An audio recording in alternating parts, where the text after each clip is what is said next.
Hello good morning friends, आप सभी का स्वागत है आपके अपने चैनल संपूर्ण इंग्लिश में। तो दोस्तों, आज की इस वीडियो में हम हिस्ट्री के एक बहुत ही मेजर टॉपिक्स हुमायूं को कवर करेंगे। और मैं आपको बता दूं कि इस वीडियो में मैं हुमायूं से रिलेटेड सभी छोटे बड़े ऐसे पॉइंट्स को इंक्लूड किया हूं जो कि हर एग्ज़ाम के लिए काफ़ी महत्वपूर्ण है। तो इसलिए आप इसको ढंग से पढ़ना। अगर आप इसको कवर कर लेते हो तो शायद ही कोई क्वेश्चन होगा किसी एग्जामिनेशन में जो हुमायूं से आए और उसका अटेम्प्ट आप ना कर सके। तो चलिए दोस्तों, देखते हैं क्वेश्चन को बारी बारी। और यहाँ पे एक पीडीएफ के फॉर्म में मैं यहाँ पे सभी क्वेश्चनों को लिया हूँ, पॉइंट्स वाइज यहाँ पे लिया हूँ। कोशिश करूँगा कि हर पॉइंट्स को ढंग से आपको बताऊँ, क्योंकि हर पॉइंट्स में अनेकों प्रश्न छुपे हुए हैं। तो सबसे पहला जो क्वेश्चन आ जाता है दोस्तों कि हुमायूं कितने वर्ष की अवस्था में आगरा में सिंहासन पर बैठा।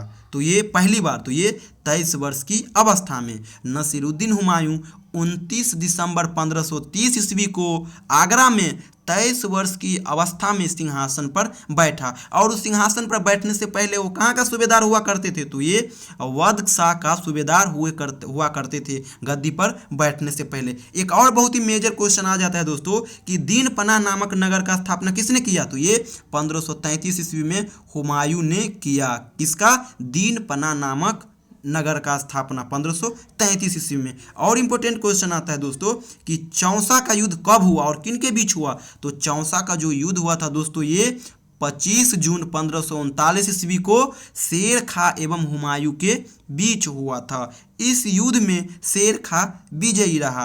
इस युद्ध के बाद शेर खां ने शेर शाह की पदवी ग्रहण कर ली। हारने के बाद क्या हुआ? तो उसे ये पदवी लौटाना पड़ा। अगला जो इंपॉर्टेंट मेजर क्वेश्चन बनता है दोस्तों, ये बनता है कि बिलग्राम या कन्नौज का युद्ध किनके बीच और कितने ईस्वी में हुआ? तो ये भी दोस्तों शेर खां और हुमायूं के बीच हुआ था और ये 17 मई 1540 ईस्वी को हुआ था दोस्तों। और इस युद्ध में हुमायूं पराजित हुआ। इस युद्ध में क्या हुआ? तो इस युद्ध में भी हुमायूं पराजित हुआ, यानी लगातार दूसरी हार। शेर खां ने आसानी से आगरा एवं दिल्ली पर कब्जा कर लिया। बिलग्राम युद्ध के बाद हुमायूं सिंध चला गया, जहां उसने 15 वर्षों तक घूम करो जैसे निर्वासित जीवन व्यतीत किया।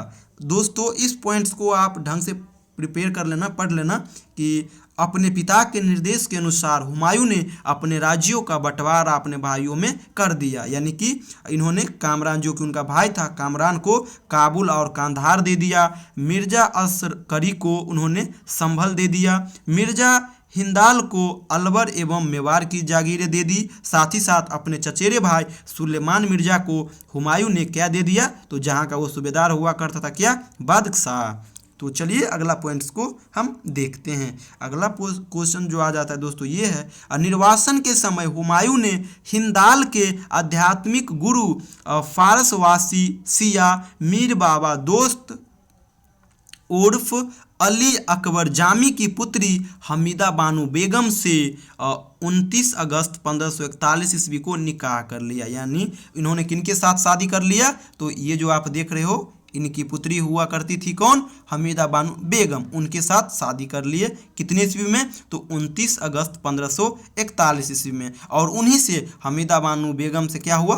तो कालांतर में हमीदा से ही अकबर जैसे महान सम्राट का जन्म हुआ। ये भी क्वेश्चन आता है कि अकबर के माता का क्या नाम है? तो क्या हो जाएगा? हमीदा बानो बेगम। अगला इंपॉर्टेंट पॉइंट्स दोस्तों, 1555 में हुमायूं ने पंजाब के सूरी शासक सिकंदर को पराजित कर पुनः दिल्ली की गद्दी पर बैठ गया। कितने ईस्वी में हराया? तो 1555 ईस्वी में। इसको आप ढंग से प्रिपेयर करना। हुमायूं द्वारा लड़े गए प्रमुख युद्धों का क्रम, यानी उन्होंने कौन कौन सा युद्ध लड़ा? तो पहला देवरा, जो कि 1531 ईस्वी में। उसके बाद चौसा का युद्ध, ये 1539 ईस्वी में। उसके बाद बिलग्राम का युद्ध, ये 1540 में। साथ ही साथ सरहिंद का युद्ध 1555 ईस्वी में। इसको आप ढंग से याद रखना। यहाँ से बहुत सारे क्वेश्चन आता है कि ये युद्ध कितने ईस्वी में लड़ा गया, ये कितने में लड़ा गया। यहाँ से बहुत सारे क्वेश्चन बनते हैं। अगला क्वेश्चन दोस्तों, 1 जनवरी 1556 ईस्वी को दीन पनाह भवन में स्थित पुस्तकालय शेर मंडल की सीढ़ियों से गिरने के कारण हुमायूं की मृत्यु हो गई।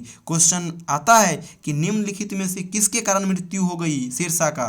तो ये हुमायूं का। तो ये सीढ़ियों से गिरने के कारण हो गया। पुस्तकालय जो हुआ करता था, उनके सीढ़ियों से उतरते वक्त उनका देहांत हो गया। और ये भी आ सकता है कि कौन से पुस्तकालय में, तो ये दीन पनाह भवन में जो स्थित है पुस्तकालय, उस पुस्तकालय का नाम क्या है, शेर मंडल। वहाँ पे जब उससे उतर रहे थे सीढ़ियों से तो वो गिर जाने के कारण उनका देहांत हो गया। अगला इंपॉर्टेंट क्वेश्चन दोस्तों, हुमायूं के बारे में इतिहासकार लेन पूल ने कहा कि हुमायूं गिरते पड़ते इस जीवन में मुक्त हो गया, ठीक उसी तरह जिस तरह तमाम जिंदगी वह गिरते पड़ते चलता रहा। ये बहुत इंपॉर्टेंट है दोस्तों। आपको एग्जामिनेशन में क्या करता है, तो ये लाइन दे देता है और आपसे पूछता है कि ये लाइन किसके द्वारा, किन इतिहासकार के द्वारा कहा गया है, और आपके पास ऑप्शन रहेगा, जिस ऑप्शन में से एक लेन पूल भी रहेगा। एक बहुत इंपॉर्टेंट दोस्तों, हुमायूं नामा की रचना गुलबदन बेगम ने की थी। ये बहुत इंपॉर्टेंट क्वेश्चन है कि हुमायूं नामा की रचना किसने की, तो ये गुलबदन बेगम। इसको आप ढंग से प्रिपेयर करना। आगे का दोस्तों, हुमायूं ज्योतिष में विश्वास करता था। क्वेश्चन आ सकता है कि हुमायूं निम्नलिखित में से किस में विश्वास करता था, विज्ञान में, साइंस में, ज्योतिष में या किस में, तो ये ज्योतिषी में हो जाएगा। इसलिए इसने सप्ताह के 7 दिन 7 रंग कपड़े पहनने का नियम बनाए। ये ज्योतिष में विश्वास रखते थे इसलिए इन्होंने सप्ताह के 7 दिन 7 रंग के कपड़े पहनने के नियम को बनाए। तो दोस्तों ये था हुमायूं से रिलेटेड कुछ इंपॉर्टेंट क्वेश्चन। इसको आप ढंग से प्रिपेयर करना। ये किसी भी एग्जामिनेशन के लिए, वन डे एग्जाम के लिए ये सफिशियंट है। तो दोस्तों और बता दूं आपको कि इससे पहले मैं शेर शाह, बाबर, अकबर, इन सभी टॉपिक पे वीडियो बना चुका हूं, जिसका लिंक इस वीडियो के डिस्क्रिप्शन में दे दूंगा। आप वहां से जाकर उनको देख लेना। सभी वीडियो काफ़ी इंपॉर्टेंट है हिस्ट्री के अकॉर्डिंग। इसको आप ढंग से प्रिपेयर करना और डेफिनेटली आप एक अच्छा स्कोर गेन करोगे अगर यहाँ से क्वेश्चन कोई आता है एग्जामिनेशन में। तो दोस्तों आज की वीडियो को यहीं पे समाप्त करूंगा और आपसे रिक्वेस्ट है कि अगर आप न्यू हो तो प्लीज़ हमारे इस चैनल संपूर्ण इंग्लिश को सब्सक्राइब करें। थैंक यू सो मच दोस्तों।